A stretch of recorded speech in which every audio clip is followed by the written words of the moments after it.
പുലർച്ചെ 3 മണിയാണ് കേട്ടോ. ഇത്രയും നേരത്തെ എണീക്കാനുള്ള കാരണം വേറെ ഒന്നുമല്ല, ഞങ്ങളന്നൊരു 1 ഡേ ട്രിപ്പ് പ്ലാൻ ചെയ്തിട്ടുണ്ട്. പാലക്കാട്ടേക്കാണ്.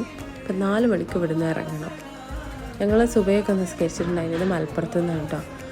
അങ്ങനെ നേരെ പുലർച്ചെ 3 മണിയാണ് കേട്ടോ. ഇത്രയും നേരത്തെ എണീക്കാനുള്ള കാരണം വേറെ ഒന്നുമല്ല, ഞങ്ങളന്നൊരു 1 ഡേ ട്രിപ്പ് പ്ലാൻ ചെയ്തിട്ടുണ്ട്. പാലക്കാട്ടേക്കാണ്.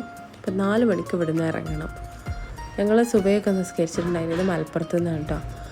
അങ്ങനെ നേരെ ഏകദേശം വെളുത്ത് വരുന്ന സമയമായപ്പോഴത്തേനും ഞങ്ങൾ പാലക്കാട് എത്തിയിട്ടുണ്ട്. അവിടുന്ന് ഒരു ഹോട്ടലിൽ നിന്ന് ബ്രേക്ക്ഫാസ്റ്റൊക്കെ കഴിച്ചിട്ടാണ് പിന്നെ ഞങ്ങൾ പോയിട്ടുണ്ടായിരുന്നത്. ഇവിടെ നല്ല മസാല ദോശയൊക്കെ കഴിച്ച് ഞങ്ങൾ പെട്ടെന്ന് ഇറങ്ങി. പിന്നെ ഡ്രൈവറൊക്കെ ഒന്ന് മാറിയിരുന്ന് ഞങ്ങൾ നേരെ പോയത് പാലക്കാട് കൽപ്പാത്തി അഗ്രഹാരത്തിലേക്കാട്ടോ. അത് കാണണമെന്ന് അഗ്രഹാരം, ആ ഒരു ഇത് കാണണമെന്ന് ഭയങ്കര ഒരു ആഗ്രഹം ഉണ്ടായിരുന്നു കുറേ ആയിട്ട്.